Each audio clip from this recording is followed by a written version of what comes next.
Listen closely. Your emotions are not random. They are patterns, habits, and reactions you've allowed to run your life unchecked. And if you don't learn to master them, they will control your decisions, they will sabotage your progress, and they will quietly destroy everything you're trying to build. This audiobook is your wake-up call. Today, you stop reacting. Today, you take back control. Today, you learn the mental framework that eliminates overthinking, stops emotional spirals, and replaces chaos with clarity. This is not motivation. This is reconstruction, and it starts right now. Chapter 1. Stop reacting to everything.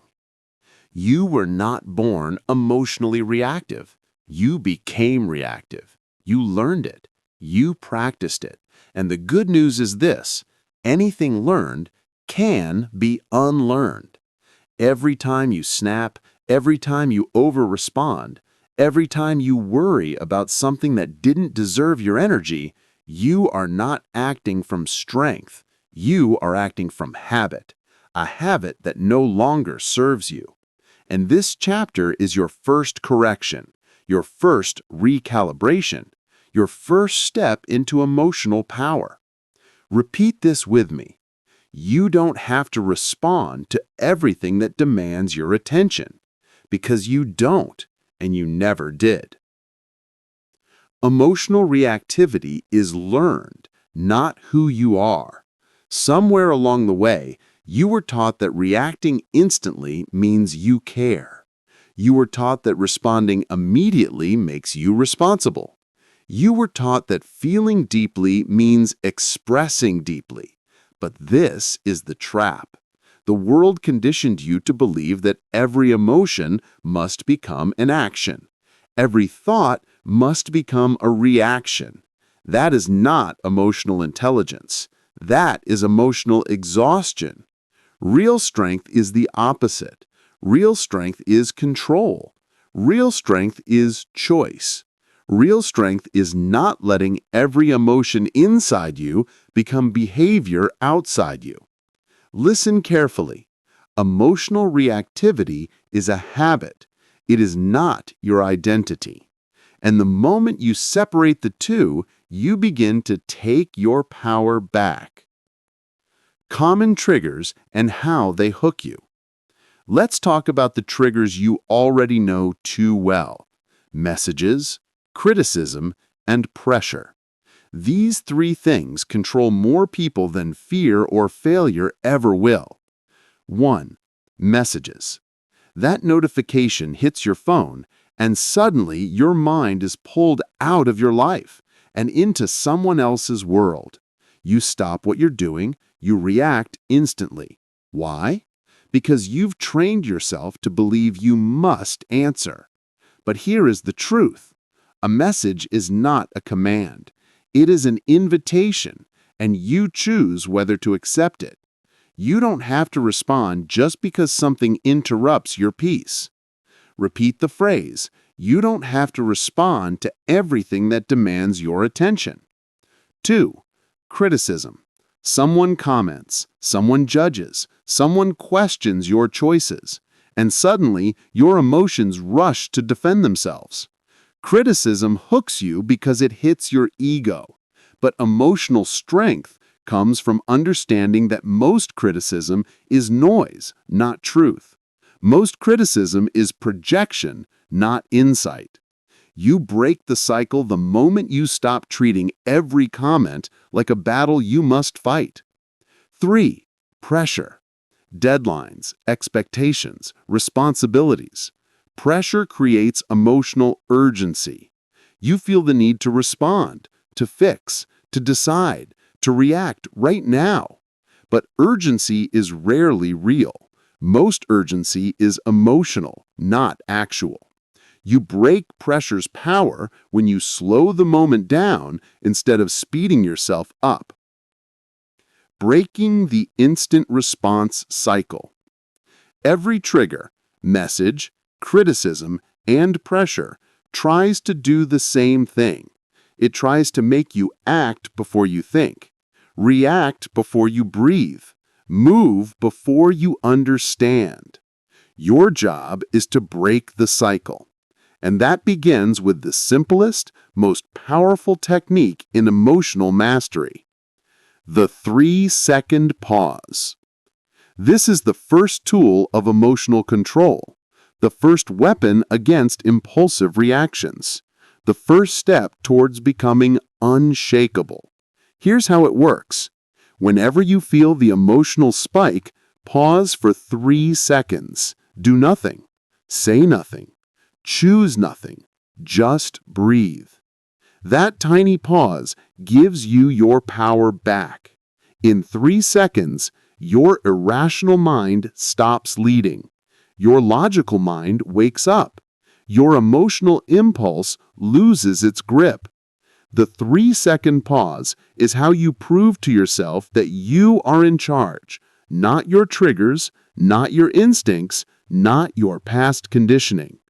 Use this phrase to anchor the habit. I choose. I don't react. The more you practice the pause, the stronger you become. The less you react, the clearer you think. The clearer you think, the more control you gain.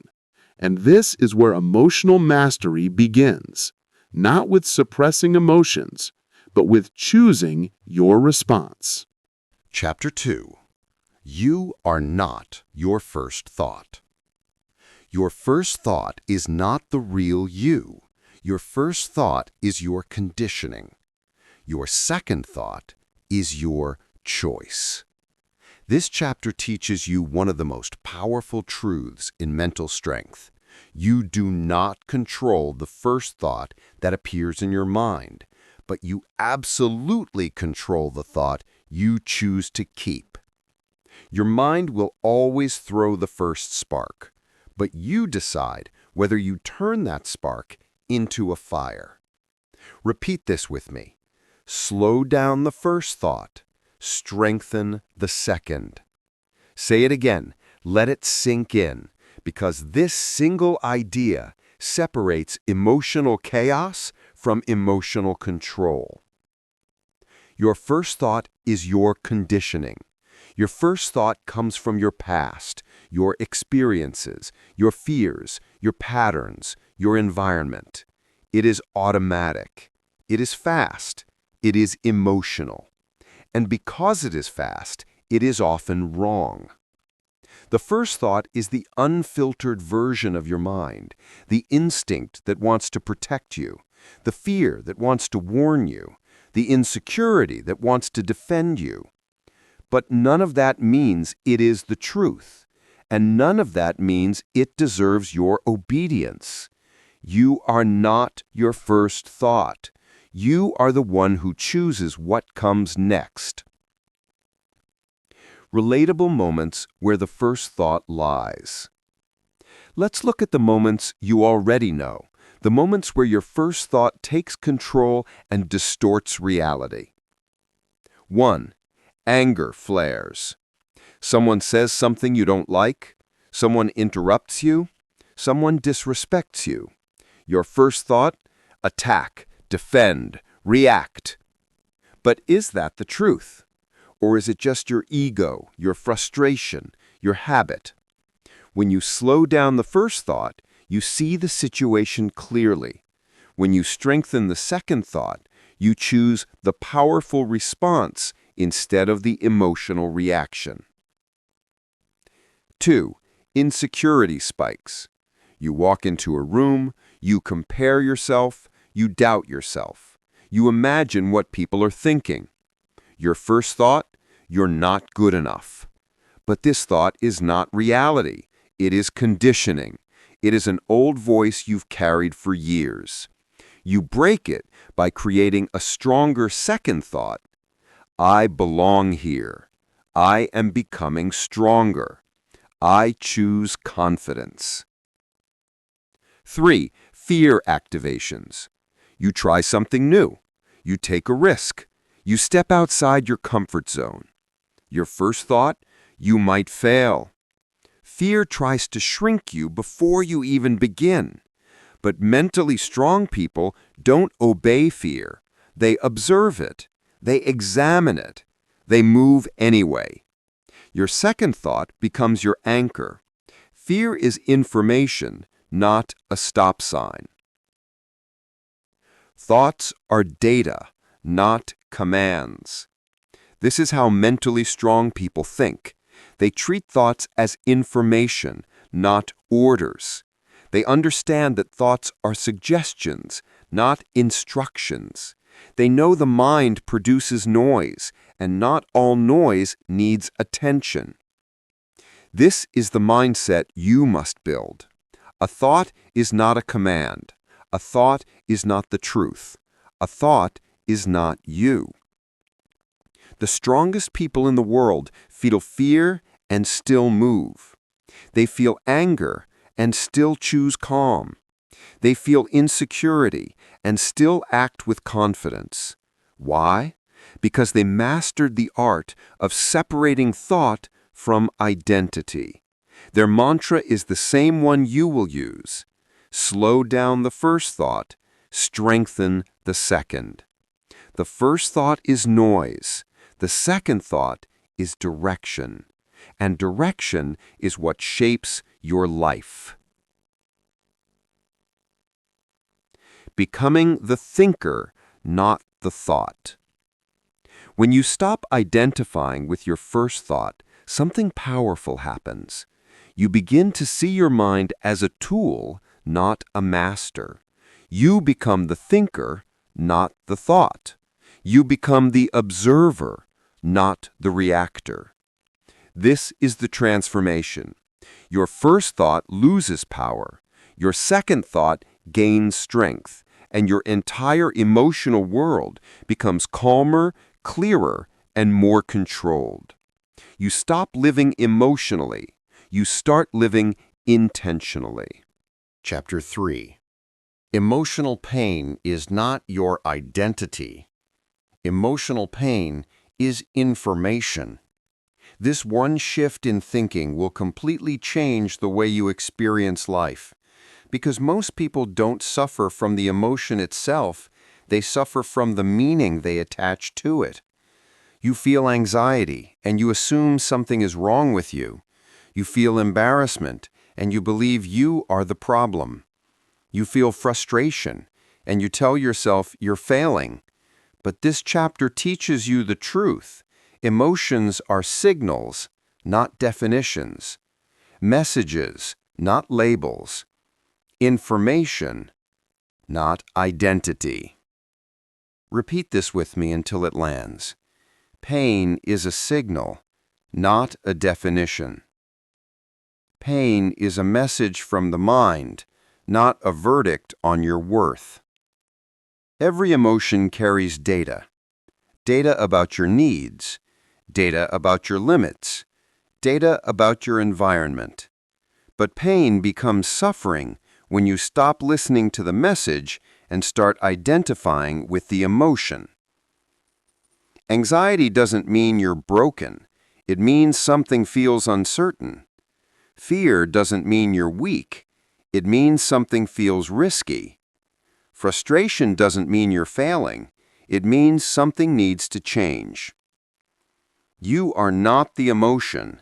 You are the observer of the emotion. And when you become the observer, you take back power. Real examples when emotions send a message. Let's break down the emotional experiences you already know, the ones that feel personal but are actually informational. 1. Anxiety, the signal to prepare, not panic. You feel anxiety before a challenge, a decision, a conversation. Your first instinct is to judge yourself. Why am I like this? But anxiety often appears when your mind is telling you, pay attention, prepare, get ready. Mentally strong people don't fear anxiety. They listen to it. They extract the message. They separate the signal from the story. Pain is information. Embarrassment, the signal of growth, not failure. You make a mistake, you say something awkward, you feel exposed. Embarrassment hits instantly, but what does it really mean? It means you're learning. It means you're stretching. It means you're stepping outside your comfort zone. People who never feel embarrassed are people who never try. Your embarrassment is proof of your progress. Pain is information. Frustration, the signal that something needs to change. You're stuck. You're repeating the same mistakes. You're hitting the same wall. Frustration isn't telling you that you're incapable. It's telling you that your current method isn't working. It's telling you to adjust, not quit. Emotionally strong people don't internalize frustration. They use it. They let it sharpen their strategy. Pain is information.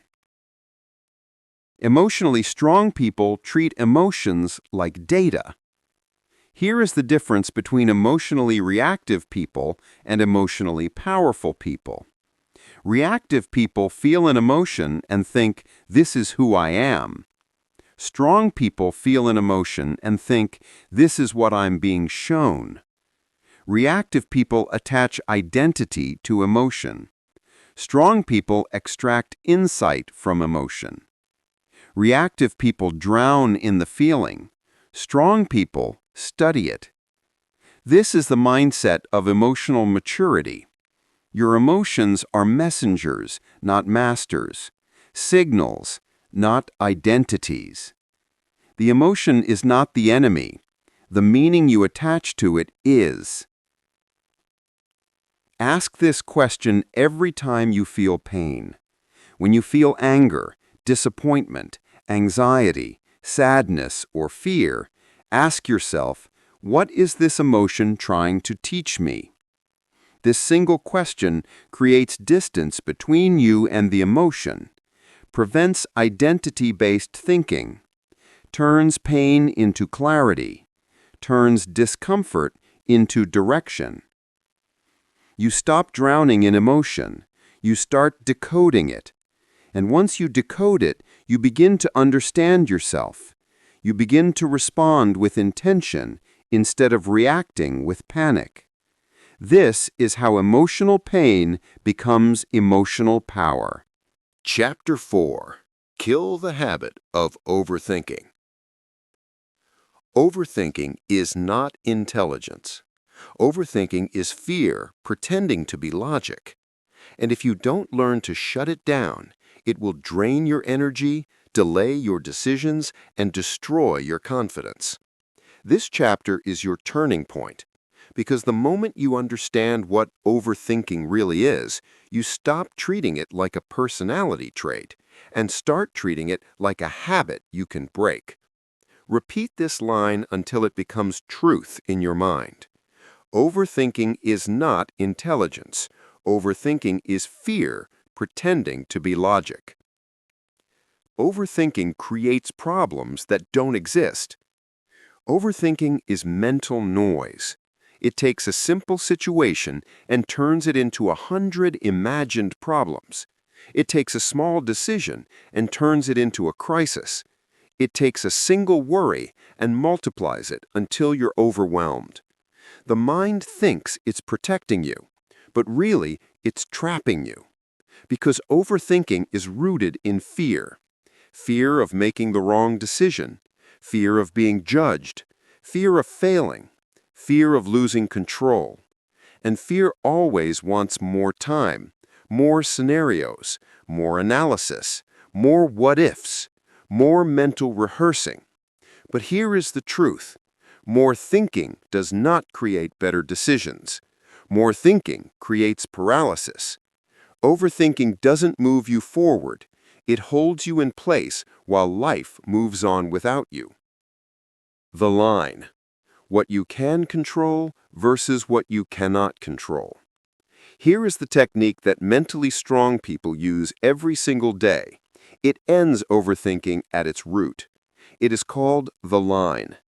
Imagine a clear line drawn in front of you. On one side is everything you can control.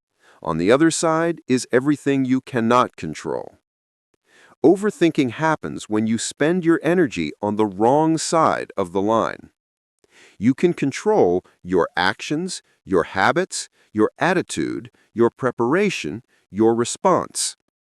You cannot control other people's opinions, other people's decisions, the past, random outcomes, the timing of life. But your mind doesn't care. It tries to control both sides, and that is why you feel overwhelmed. The moment you recognize which side of the line your thoughts belong to, overthinking loses its power. If it's on your side of the line, take action. If it's not, release it. Not later, not tomorrow, immediately. Strong minds are not the ones that think the most. They are the ones that think the cleanest. Real-life cycles of overthinking you must break. Let's talk about the moments where overthinking destroys your clarity. 1. Making decisions. You replay options again and again. You think you need more time, more details, more certainty. But clarity doesn't come from thinking. It comes from choosing. Mentally strong people make a decision and adjust along the way. Overthinkers try to predict everything before they begin. Strength is choosing and moving. 2. Social moments. You replay conversations. You analyze small comments. You wonder what people thought of you. But this is wasted life, because the moment is gone, and the only person still living it is you. You kill this habit by reminding yourself, if I can't control it, I release it. 3. Imagining negative scenarios. Overthinking creates movies in your head, movies that feel real even though they never happened. Your mind rehearses fear like it's a skill, but the more you rehearse fear, the more your brain believes fear is normal. The solution? Interrupt the movie. Bring yourself back into the present. Focus on the next actionable step, nothing more. Action ends overthinking. There is only one thing that truly kills overthinking: action. Not perfect action, not confident action, not fully planned action, just action. Action cuts through fear. Action builds clarity. Action gives your mind something real to work with instead of hypothetical scenarios. Emotionally strong people know this. Thinking does not create progress. Doing does. Every time you overthink, you delay the life you want. Every time you act, you get closer to it. Repeat the mantra. Choose action over analysis. Chapter 5. Choose calm when chaos shows up. Calm is not something you stumble into. Calm is not something life gives you. Calm is something you choose, especially when everything around you is trying to pull you into chaos. This chapter is about power, the quiet, steady, unshakable power that comes from refusing to let external noise dictate your internal world. Repeat this until it becomes part of your identity. Calm is my power. Again, calm is my power. Because it is. Calm is a trained skill, not a natural trait. Some people believe that calm people are born that way. They think emotional stability is a personality type. They think control is something only certain people have. But here is the truth. Calm is trained. Calm is practiced. Calm is built. You become calm the same way you become strong, by choosing it again and again, especially when it feels difficult. Life will throw noise at you. People will test your patience. Situations will pressure you. Chaos will try to pull you into emotional reaction, but chaos only wins if you let it. Calm is not weakness. Calm is not passivity. Calm is controlled strength. Calm is internal mastery. The world becomes loud. You become still. That is how you win. Chaos shows up in real life. Here's how you stay grounded. Let's look at the everyday moments where chaos hits hardest and what calm looks like in action. 1. Arguments and conflict. Someone raises their voice, someone gets emotional, someone tries to provoke you. Chaos wants you to match their intensity. Chaos wants you to respond instantly. Chaos wants you to lose control. But calm is the pause. Calm is the breath. Calm is the refusal to be dragged into someone else's emotional storm. You become the grounding force in the room, not by overpowering, not by arguing, but by staying centered. Remember the mantra, calm is my power. 2. Unexpected problems and setbacks. Something breaks, plans fall apart, life throws something you weren't prepared for. Chaos whispers, panic, rush, stress, fix it now. But calm says, slow down, think clearly, handle this step by step. Panic makes problems bigger. Calm makes solutions visible. The setback isn't the problem, your reaction is. Train the reaction and you control the outcome. 3. Pressure moments. Deadlines, decisions, responsibilities, people depending on you. Pressure tries to shrink your thinking. Pressure tries to choke your confidence. Pressure tries to speed you up so much that you lose clarity. But the strongest people in the world perform under pressure for one reason. They know how to stay calm in it. Calm gives you access to your full intelligence.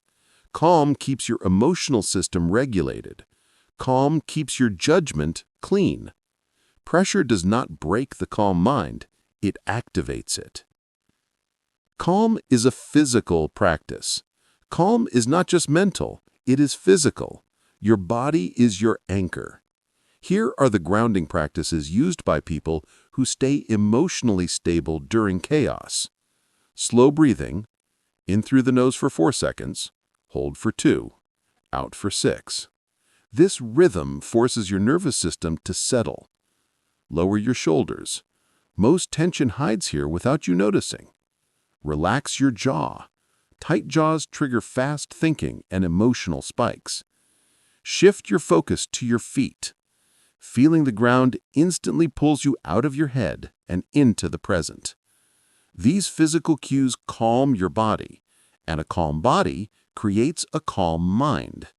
Chaos loses its power when you regulate your physiology. Calm is a decision you make before you need it. You don't start training calm when chaos arrives. You train it now in the quiet moments. You train it daily in the small irritations and minor frustrations. The tiny moments you choose calm prepare you for the big ones where it matters most. Calm becomes your default because you made it your decision. You made it your identity. Chaos is loud. Calm is chosen. When chaos knocks, you already know how to respond. Chapter 6. Detach from people who trigger you. Your emotional triggers are not random. They are programmed. They are conditioned. They are reactions built from past experiences, old wounds, and the habits of people you've allowed too much access to your peace. This chapter teaches you something essential. You do not have to carry the emotions of other people. You do not have to absorb their chaos. You do not have to respond to their behavior. Repeat this phrase with me. Their emotions are not my responsibility. Their chaos is not my home. This is the foundation of detachment. This is how you protect your peace. You are triggered because you are connected. Too connected. You are not triggered by every person. You are triggered by certain people. people whose voices you value too much, people whose opinions you fear too much, people whose behavior you tolerate too much. Being triggered does not mean you are weak. It means you are too emotionally fused with the wrong people. When someone can disrupt your peace instantly, you've given them access to a part of you they don't deserve. Detachment does not mean you stop caring. Detachment means you stop absorbing. It means you stop letting someone else's emotional life become your emotional responsibility. Real-life trigger situations you must recognize. 1. The person who brings drama everywhere they go. Every message, every conversation, every interaction feels heavy. They live in chaos, so they drag chaos with them. And without noticing, you start to mirror their emotional state. But mentally strong people don't engage with emotional turbulence. They observe it, then step back. Repeat it again. Their chaos is not my home. 2. The critic who always has something to say. Some people speak to you not to understand, but to provoke. Not to support, but to control. Not to help, but to trigger. You do not owe them emotional energy. You do not owe them an explanation. You do not owe anyone your peace. Strong people know that silence is sometimes the strongest response. 3. The person who positions themselves as your emotional priority. These are the people who expect you to handle their moods, fix their problems, absorb their stress. They weaponize guilt. They weaponize emotion. They drain you without giving anything back.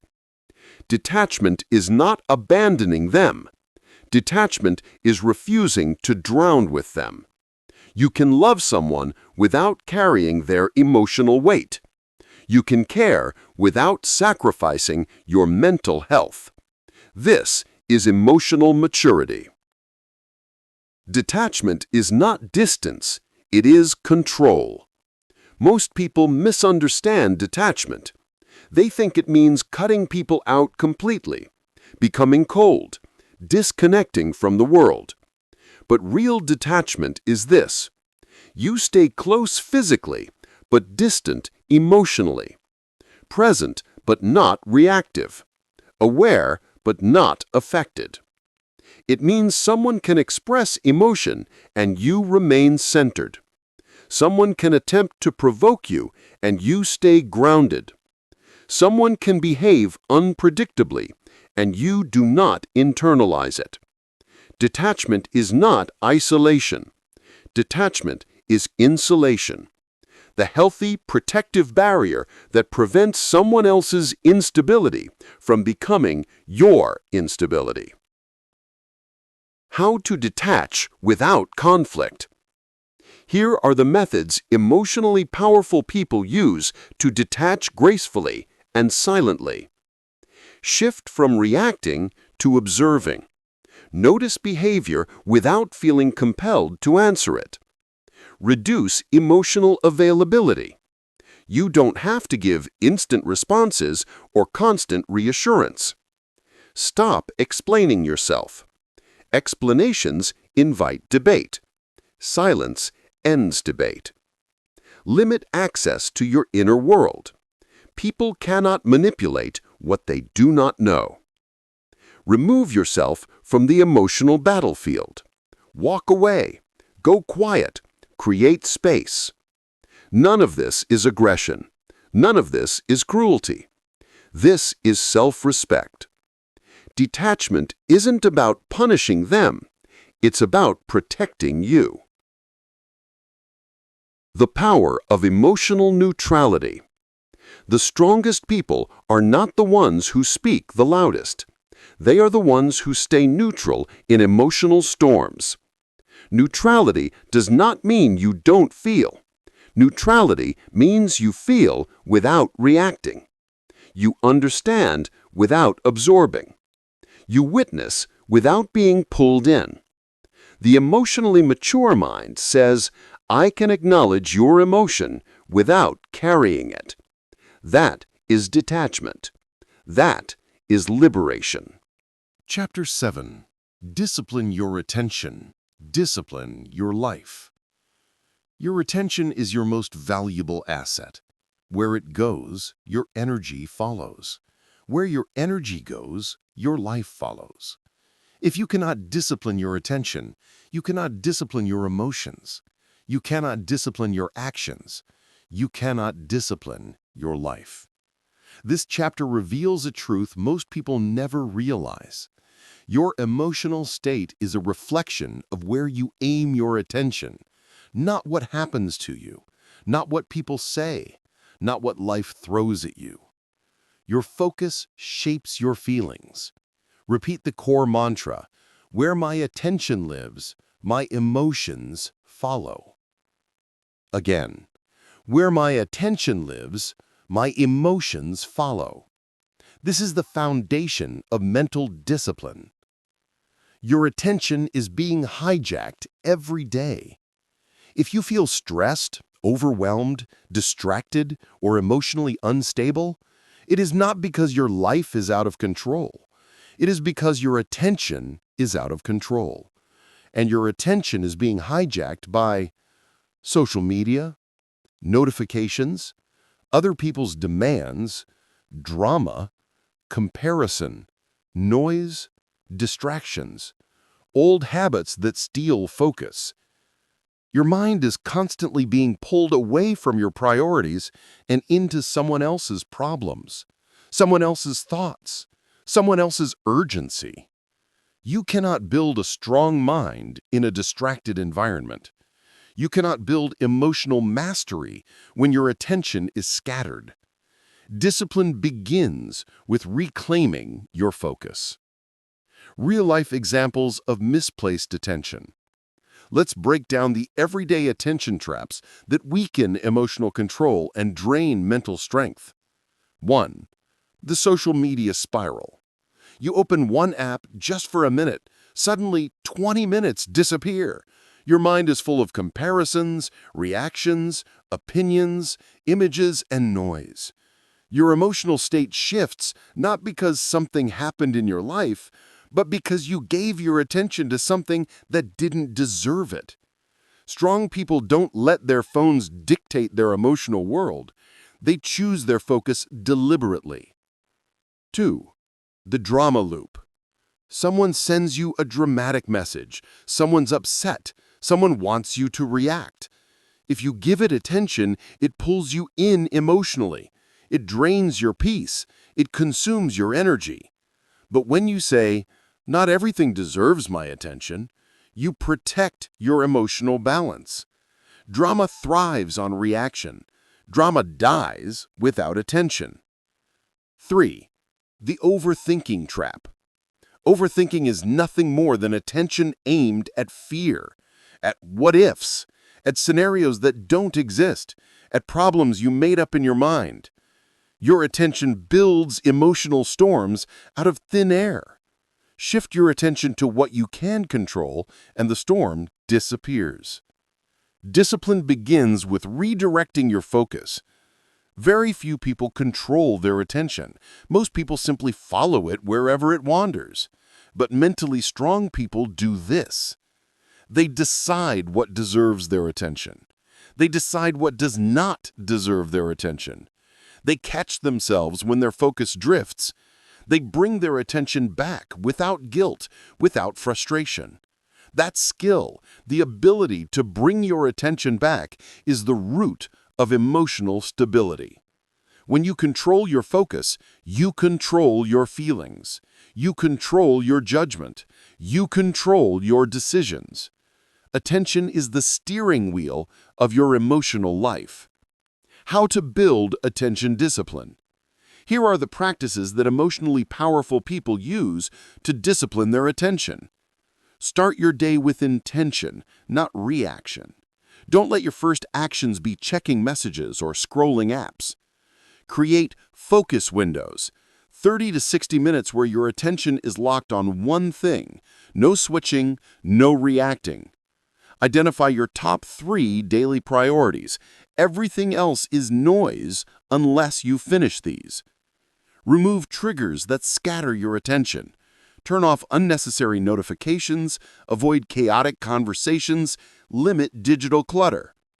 Consistently pull your attention back to the present moment. The mind wanders, the disciplined mind returns. These tools don't just improve focus, they strengthen your emotional muscles. Why? Because a focused mind is a calm mind. A disciplined mind is an unshakable mind. Your life follows your attention. Everything you want to build, your confidence, your discipline, your clarity, your peace, begins with one question. Where is my attention going? If your attention goes to noise, you feel chaotic. If your attention goes to negativity, you feel drained. If your attention goes to fear, you feel small. If your attention goes to progress, you feel powerful. Your attention is the architect of your emotions. Repeat it again. Where my attention lives, my emotions follow. Control your attention, and you control everything. Chapter 8. Control your inner voice before it controls you. Your inner voice is the most powerful force in your life. It decides your confidence. It decides your choices. It decides your emotional state before the world ever gets a chance to influence you. And here is the truth most people never hear. If you don't control your inner voice will control you. This chapter teaches you how mentally strong people speak to themselves, not with fear, not with panic, not with insecurity, but with clarity, stability, and grounded truth. Repeat the core mantra. Speak to yourself like someone you want to build, not someone you want to break. Again, speak to yourself like someone you want to build. This is how emotional strength begins. Your inner voice shapes your emotional reality. Your mind is always talking, always interpreting, always narrating, always judging. And the problem is this. Your inner voice speaks automatically unless you train it. It speaks from old wounds, old patterns, old fears. It speaks from past versions of you that no longer exist. If you do not intervene, your inner voice becomes the voice of anxiety, the voice of doubt, the voice of insecurity, the voice of fear, the voice of emotional reactivity. Most emotional chaos doesn't begin with the world outside you. It begins with the voice inside you. This is why mentally strong people take control of their inner dialogue. They shape it. They train it. They direct it. They know the truth. Your inner voice sets the tone for your entire life. Your inner voice distorts reality until you correct it. Let's break down the moments when your inner voice lies to you, twists situations, and turns small emotions into big reactions. 1. Anger. The voice that says, they're against you. Your inner voice loves drama. When someone irritates you, it instantly interprets the situation as an attack. It says, they disrespected you. They're trying to provoke you. You need to defend yourself. But mentally strong people slow the inner voice down. They ask, is this the truth, or is this just my emotions' interpretation? This separation creates emotional freedom. 2. Insecurity. The voice that says, you're not enough. Your inner voice can be cruel. It focuses on flaws. It magnifies mistakes. It exaggerates weaknesses. It whispers, they're judging you. You're behind. You're not capable. But none of this is truth. It's fear wearing a mask. The strong mind challenges these thoughts, replacing them with grounded self-talk. I am growing. I am learning. I am capable. 3. Fear. The voice that says, stay safe, stay small. Fear hijacks your inner dialogue when you step outside your comfort zone. It wants to protect you, so it overreacts. It says, you might fail. This is risky. What if this goes wrong? But fear speaks in exaggeration. Mentally strong people hear the fear and move anyway. They replace fear's story with, I can handle this. I can adapt. I can grow. Mentally strong people treat thoughts as suggestions, not orders. Here's a skill that separates the emotionally reactive from the emotionally powerful. Weak minds obey every thought. Strong minds question every thought. Weak minds personalize every emotion. Strong minds observe every emotion. Weak minds treat their inner voice as a command. Strong minds treat their inner voice as a suggestion. This is the shift you must make. You are not the voice in your head. You are the one who responds to it. When you understand this, you stop reacting to your thoughts and start choosing which thoughts deserve your attention. How to train a strong, supportive inner voice. These are the practices mentally powerful people use to reshape their inner dialogue. Slow down your self-talk. Don't let fear-based thoughts rush through unchallenged. Ask, is this thought true or is this emotional? Most negative thoughts collapse under scrutiny. Replace criticism with coaching. Speak to yourself the way a wise mentor would, not a panicked critic. Use calm, grounded statements. I can handle this. Let's take this one step at a time. I don't need to panic to perform. Interrupt destructive self-talk with physical grounding. Slow breathing. Lowering your shoulders. Relaxing your jaw. Your body calms your mind, and your mind calms your inner voice. The goal is not to erase negative thoughts. The goal is to weaken them and strengthen the thoughts that move you forward. Your inner voice becomes your identity.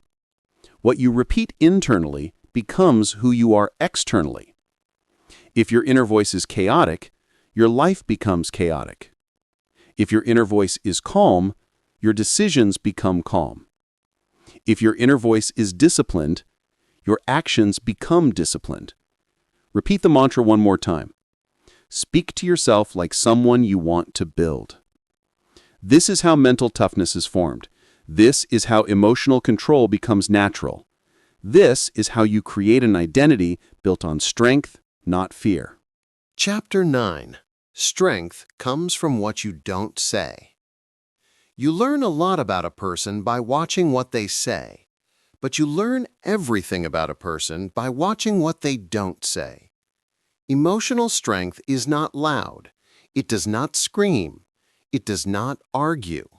It does not rush to defend, explain, or justify. Emotional strength is silent, measured, controlled. It's the power of choosing not to speak when speaking would cost you your peace, your dignity, or your clarity. Repeat the mantra. Silence is a strategy. Silence is discipline.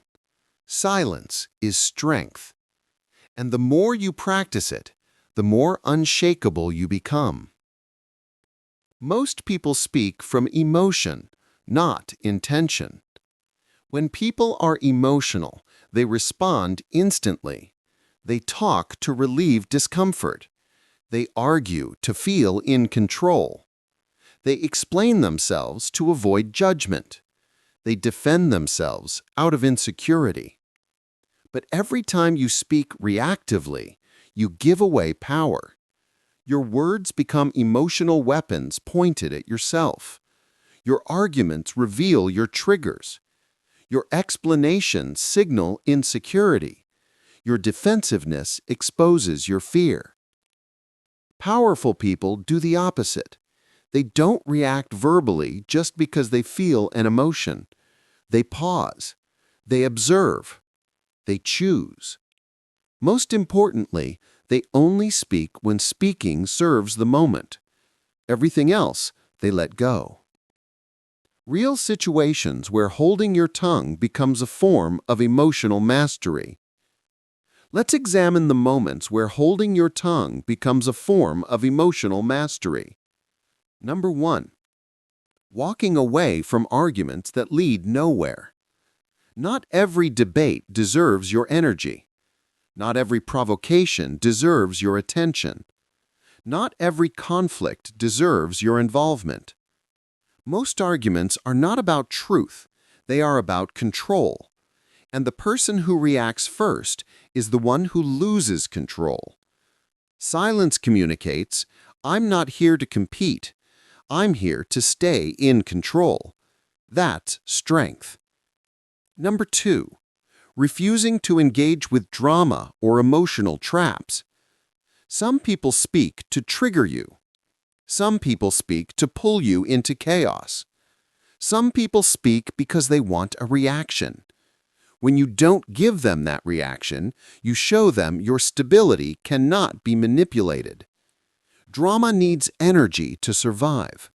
When you stay silent, drama dies. Silence is self-protection. Silence is a boundary. Silence is emotional control. Number 3. Choosing not to explain yourself unnecessarily. Weak minds feel pressured to explain everything: their choices, their decisions, their boundaries, their feelings. Strong minds don't, because explanation is often an attempt to prove your worth. And the moment you try to prove your worth, you've already lowered your value. If your decision is grounded, it does not need explaining. If your boundary is healthy, it does not need defending. Silence communicates confidence far louder than words ever could. Silence is not weakness, it is emotional intelligence. People misunderstand silence. They think staying quiet means you're avoiding conflict, or you're afraid, or you're unsure. But emotionally mature people know the truth. Silence is not retreat. Silence is strategy. It allows you to think clearly before acting, observe the truth beneath the noise, protect your energy, refuse emotional manipulation, maintain self-respect, stay in control when others lose control. Silence is emotional discipline in its purest form. It's choosing long-term peace over short-term ego. It's choosing clarity over chaos. It's choosing maturity over reaction. How to practice powerful silence. Here is how mentally strong people use silence intentionally. Pause before responding. Create space between the emotion and the words. Speak only when your words add value, not when your ego demands it. Treat silence as a boundary. Not every question deserves an answer. Not every comment deserves a response. Observe others while staying centered. Silence reveals truth that talking hides. Detach emotionally before engaging verbally. The calmer you are, the cleaner your words become. Silence is not emptiness. Silence is controlled presence. Your silence is a message. Every time you choose silence instead of reaction, you send a message: I am not controlled by emotion. I am not influenced by pressure. I am not triggered by noise. I am not available for chaos. I control myself, and that is enough. Strength is not in how loudly you speak. Strength is in how little outside forces can pull words out of you. Chapter 10. Become the person who responds, not reacts. This is the chapter where everything comes together. Everything you've learned: emotional control, mental clarity, discipline, detachment, calm. All of it leads to this final transformation: becoming the person who responds, not reacts. Reaction is instinct. Response is mastery. Reaction is survival. Response is strategy.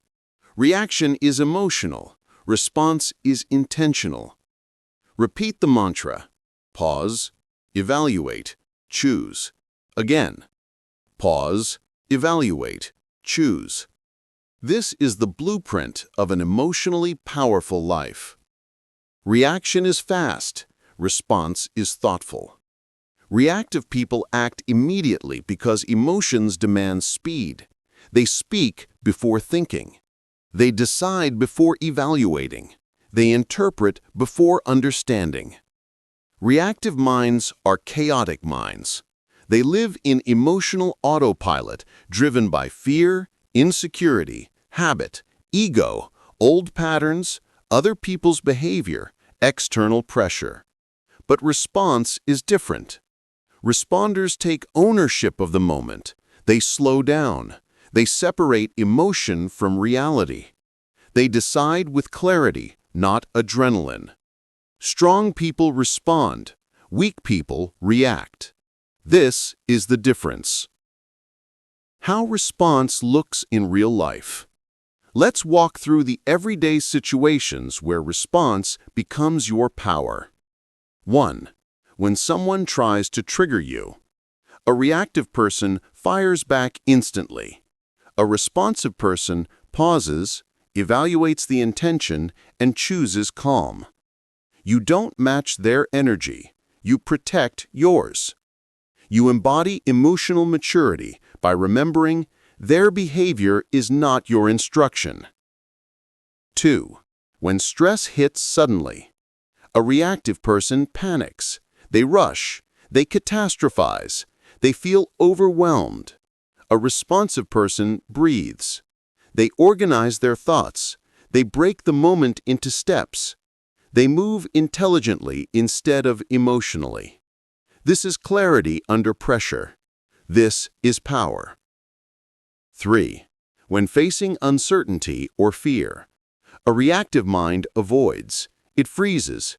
It spirals into what-ifs. A responsive mind gathers information. It takes action. It adapts. It moves despite fear. Responders don't wait for courage. They generate it. 4. When emotions surge internally. Reactive people explode or shut down. Responsive people observe their emotions like passing weather. They ask, what is this emotion trying to tell me? What is the truth beneath this feeling? What response aligns with my best self? Response is wisdom in motion. The blueprint. Pause, evaluate, choose. This is the framework that replaces emotional chaos with emotional control. 1. Pause. This stops the emotional impulse from taking over. A pause is power. A pause is intelligence. A pause is self-respect.